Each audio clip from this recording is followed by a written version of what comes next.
મારી 5 દીકરીઓ હતી. થોડા દિવસો પછી હું ફરીથી ગર્ભવતી થઈ.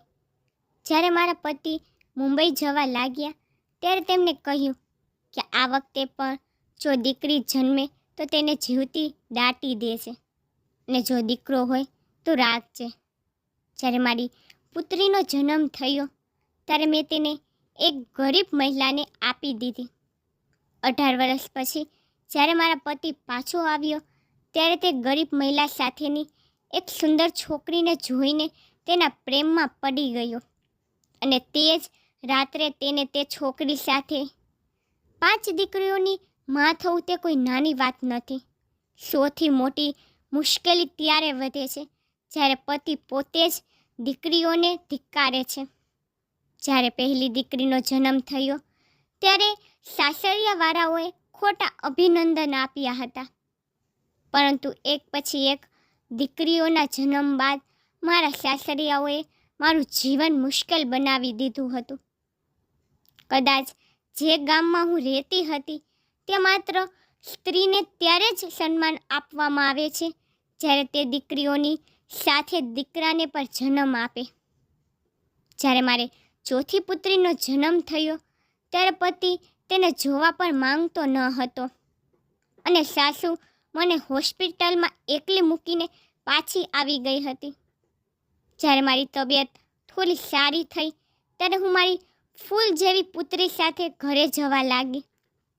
હું જ્યારે હોસ્પિટલમાંથી બહાર આવી ત્યારે બહાર એક ગરીબ વૃદ્ધ મહિલા બેઠી હતી.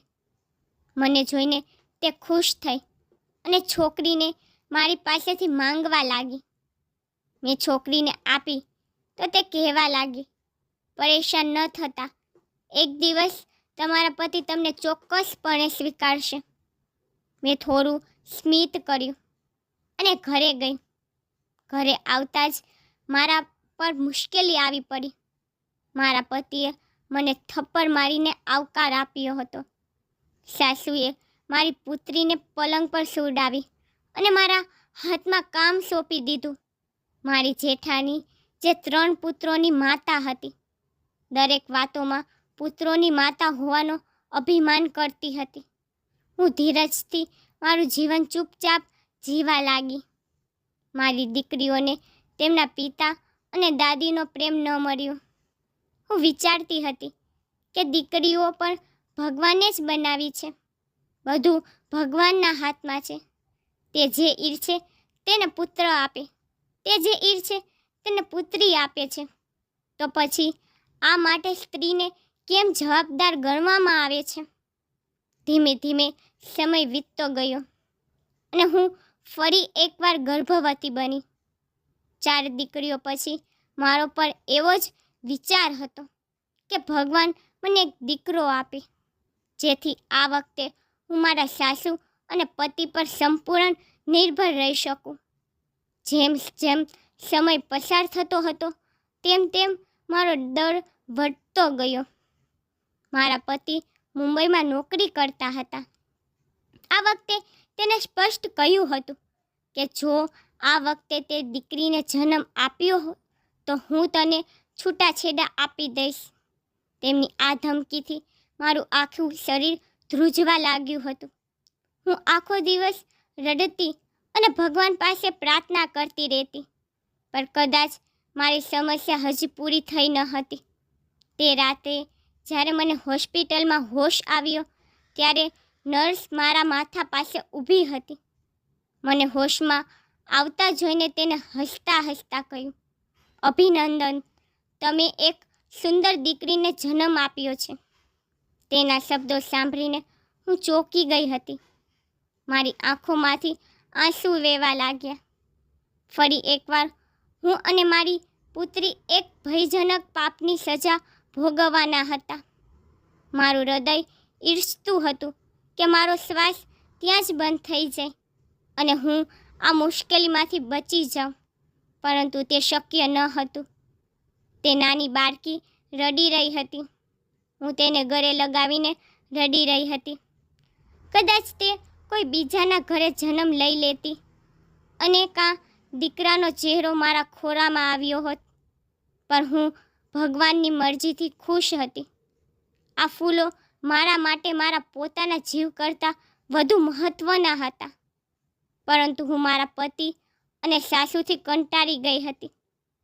હોસ્પિટલની બહાર બેઠેલી મહિલાએ મારી હાલત જોઈને આ વખતે તેને બાળકીને ન માંગી, પરંતુ ભગવાન પાસે પ્રાર્થના કરતા કહેવા લાગી, આશા ક્યારેય છોડશો નહીં.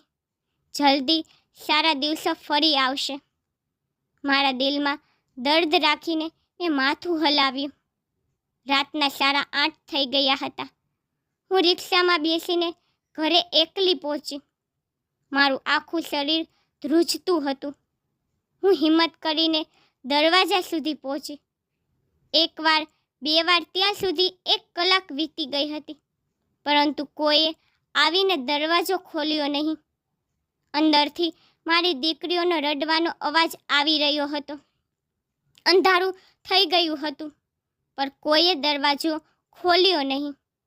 હું પણ દરવાજા પાસે બેસીને રડી રહી હતી. મધ્યમ રાત્રિએ મને દરવાજો ખોલવાનો અવાજ સંભળાયો. હું ઝડપથી ઊભી થઈ. મારી મોટી દીકરીએ દરવાજો ખોલ્યો હતો.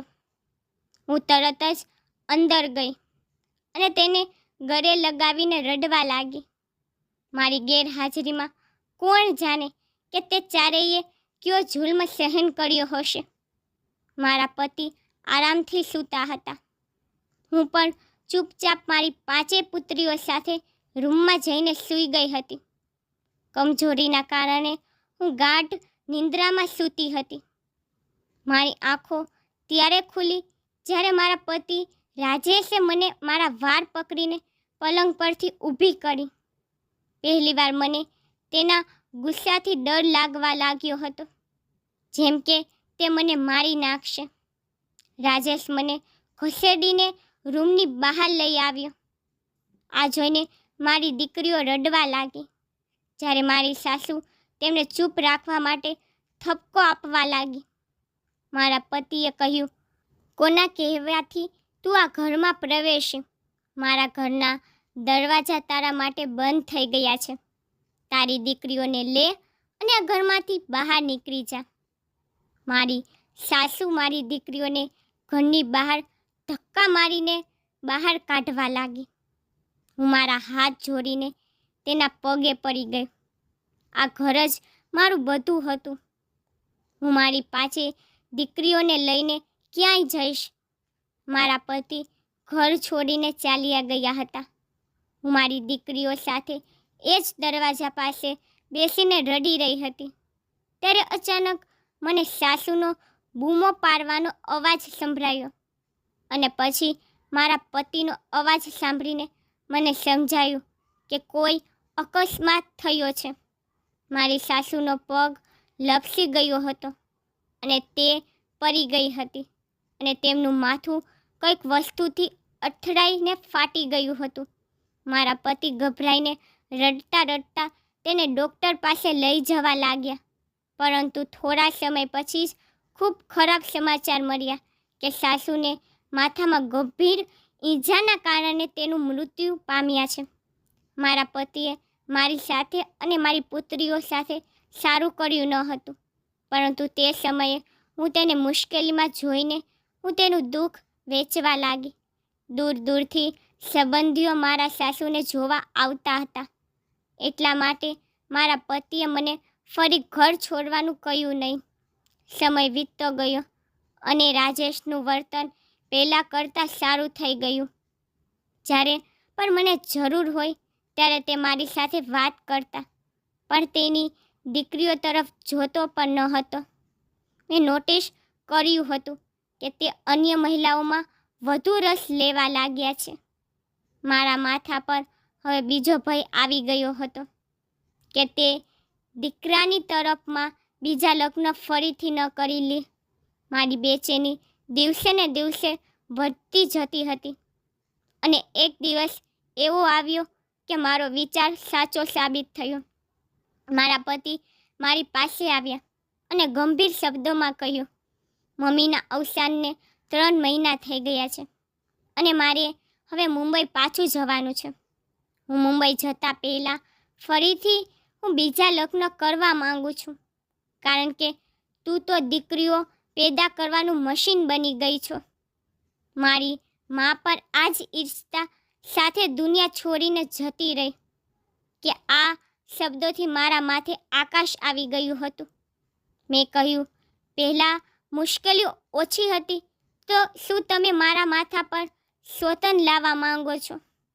હું તેને સમજાવવા લાગી, પરંતુ તે ઉલટી વિચારસરણી ધરાવતા વ્યક્તિ હતા.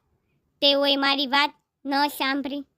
તે રાત્રે મને મારું જીવન બોજ લાગવા લાગ્યું હતું કે હું મારી જાતને આ દુનિયામાંથી મુક્ત કરી નાખું.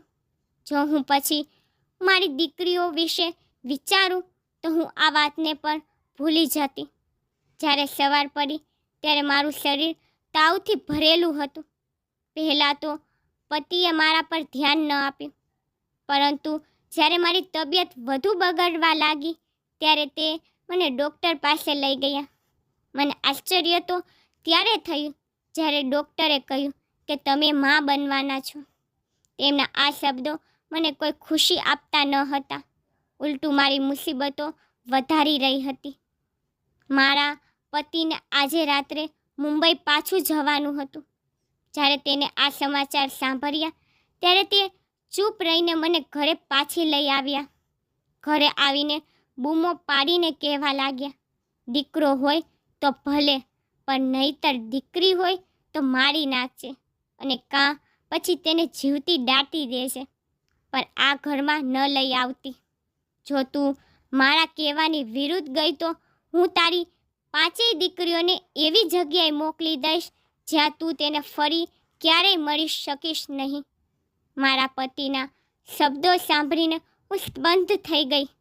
રાજેશ મુંબઈ ચાલ્યો ગયો હતો અને હું ભયનો શિકાર બની ગઈ હતી. જેમ જેમ સમય નજીક આવતો ગયો તેમ તેમ મારું હૃદય ધડકવા લાગ્યું. હું દરેક સમયે એ જ પ્રાર્થના કરતી હતી કે આ વખતે મને દીકરો મળે. મારા ઘરમાં દીકરી થવાનો મતલબ કે બાકીની 5 દીકરીઓ પર ગુમાવી, અને હું મારી નાની બાળકીને મૃત્યુ પણ ન આપી શકું. હવે સમય પૂરો થયો અને હું ભગવાન પાસે પ્રાર્થના કરું છું. હું હોસ્પિટલ ગઈ અને આ વખતે મારે માત્ર એક દીકરો જ જોતો હતો, પણ કદાચ ઈશ્વરના મનમાં કંઈક બીજું હતું. ફરી એકવાર મેં દીકરીને જન્મ આપ્યો હતો. પતિનો વારંવાર આવતો ફોન હું કાપી રહી હતી. તેને હું શું કહેતી કે તમે 6ઠી દીકરીના પિતા બન્યા છો. મારા માટે તે બિલકુલ સરળ ન હતું, પણ હવે મેં મારા દિલ પર પથ્થર રાખીને નિર્ણય લીધો હતો. હું આ દીકરીને મારી સાથે લઈ જઈશ નહીં. હું આ માસૂમ બાળકી સાથે કંઈક કરવાનું વિચારી પણ શકતી ન હતી કે ન તો તેને જીવતી દફનાવી પણ શકતી હતી. મારે એક રસ્તો શોધવાનો હતો, અને આ કાર્ય કદાચ મારા માટે દુનિયાનું સૌથી મુશ્કેલ કાર્ય હતું. હું હોસ્પિટલમાંથી બહાર આવી તો સામે એ જ ગરીબ સ્ત્રી બેઠી હતી. તે સમયે મારા મનમાં ખબર નહીં શું વિચાર આવ્યો. હું એ ગરીબ સ્ત્રીને મારી સાથે લઈ ગઈ અને હોસ્પિટલમાંથી બીજી જગ્યાએ લઈ આવી. તે મહિલાને આશ્ચર્ય થયું, પણ મેં તેને જે કહ્યું તે સાંભળીને તે મારી સામે જોવા લાગી. થોડીવાર તે ચૂપ રહી ને તેને હા પાડી અને મારી દીકરીને મારા ખોળામાંથી લીધી. મારા દિલના તો જાણે ટુકડા થઈ ગયા હતા. એક માને તેના બાળકથી અલગ રાખવું તે બિલકુલ સરળ નથી. હું મારા દિલમાં પથ્થર રાખીને ઘરે પાછી આવી. ઘરે પહોંચતા જ મને રાજેશનો ફોન આવ્યો. કદાચ તે મારા જવાબની રાહ જોઈ રહ્યા હતા.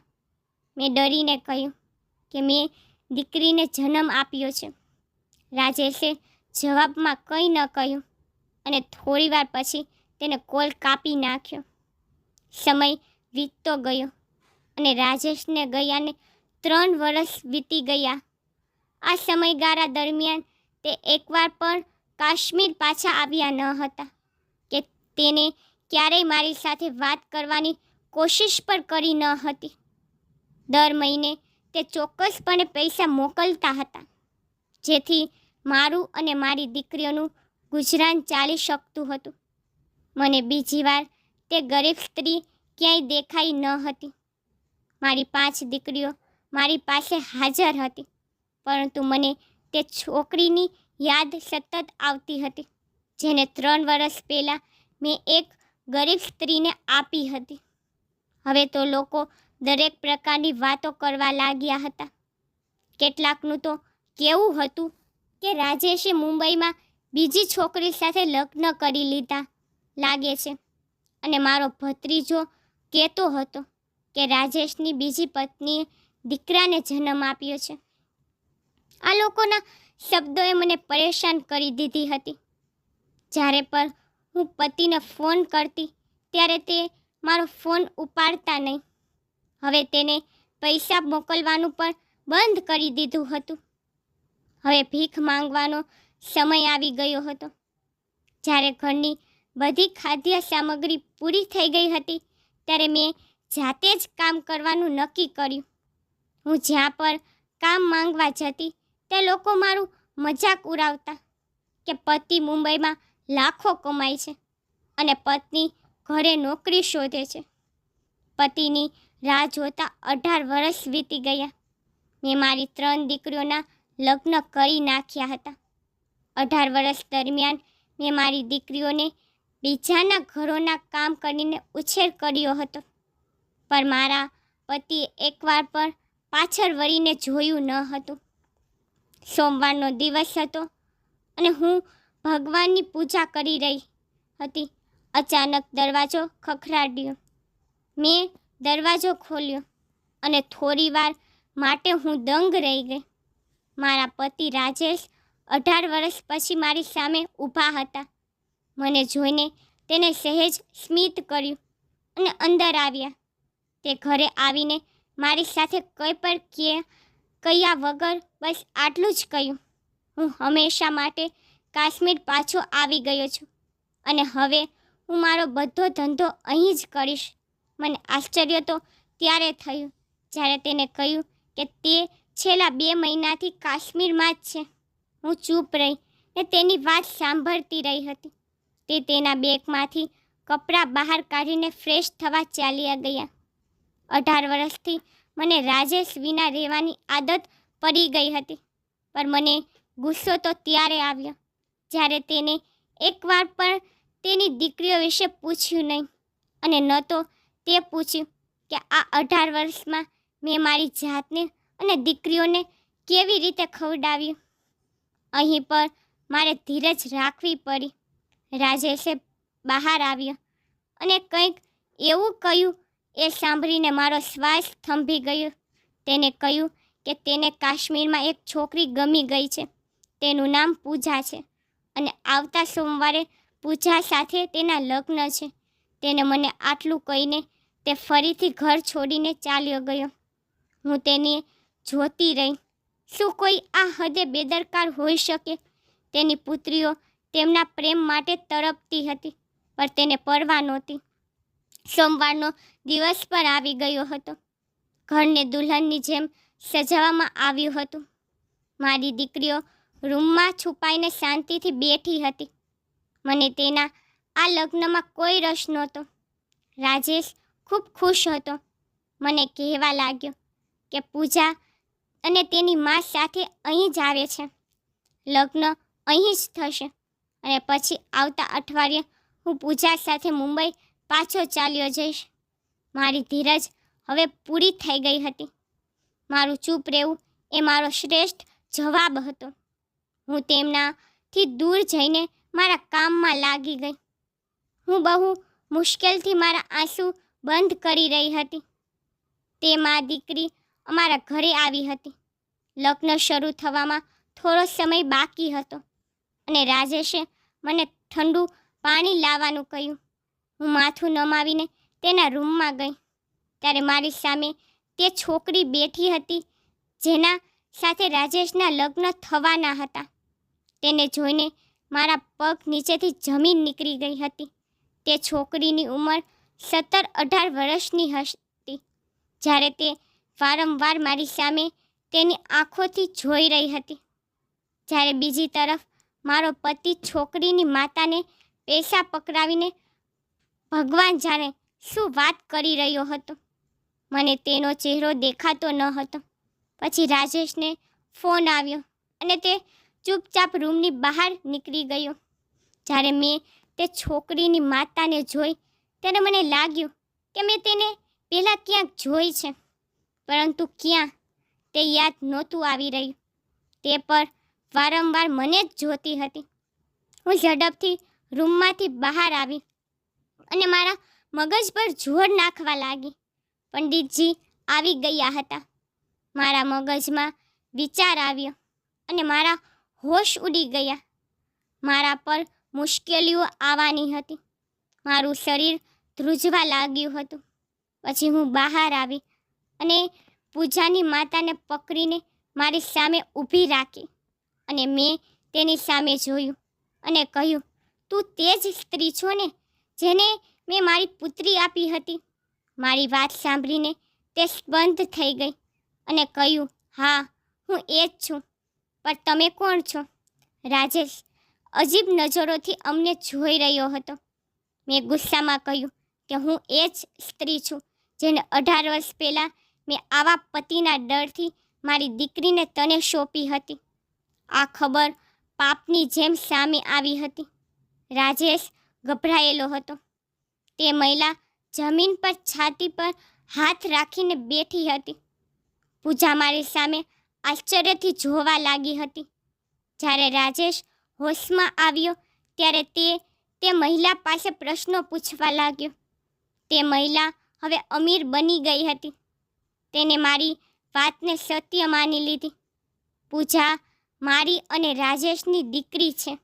જો એક ક્ષણનો પણ વિલંબ થયો હોત તો કોણ જાણે કેવા પ્રકારની મુસીબત ઊભી થઈ હોત. રાજેશ તેના વાળ પકડીને જમીન પર પડી ગયો હતો અને હોશમાં આવતા જ તે ઘરની બહાર ચાલ્યો ગયો હતો. તે તેની દીકરીઓથી નફરત કરતો હતો, પરંતુ જે તે પાપ કરવા જઈ રહ્યો હતો તે પાપ ખૂબ મોટું હતું. પૂજા જમીન પર બેસીને રડી રહી હતી અને મેં તેને રડતી જોઈને હું તેને ગળે લગાવી અને રડવા લાગી. રાજેશને ઘરેથી ગયાને ઘણો સમય થઈ ગયો હતો. 2 દિવસ વીતી ગયા પછી અમારા ઘરની પાસે એક એમ્બ્યુલન્સ આવી જેમાં રાજેશને દરવાજા પાસે ઉતાર્યો હતો. તેમનું 2 દિવસ પહેલાં અકસ્માત થયો હતો અને તેનો એક પગ ભાંગી ગયો હતો. તેની જીભ તેના દાંતમાં આવીને કપાઈ ગઈ હતી. તે હવે બોલી શકતો ન હતો. તે ગમે એવો હતો, મારી દીકરીઓનો બાપ હતો. છોકરીઓ ક્યાં તેમના પિતાને તકલીફમાં જોઈ શકે છે? જ્યારે પણ મારી દીકરીઓ રાજેશની સેવા કરતી ત્યારે તે નીચું જોઈને રડવા લાગતો. પૂજા સામે ક્યારેય તેને આંખો ઊંચી કરીને જોઈ ન હતી અને ન તો પૂજા ક્યારેય રાજેશને મળવા માંગતી હતી. થોડા દિવસો પછી રાજેશે તેનું તમામ મિલકત તેની 6 દીકરીઓને નામે કરી દીધું અને તેની દીકરીઓ પાસે માફી માંગી અને હવે અમે બધા ખુશ છીએ. મિત્રો, તમને મારી સ્ટોરી પસંદ આવે છે તો લાઈક, શેર, સબસ્ક્રાઈબ કરી નાખજો. તમને મારી સ્ટોરી કેવી લાગી મને કોમેન્ટમાં જરૂરથી કહેજો.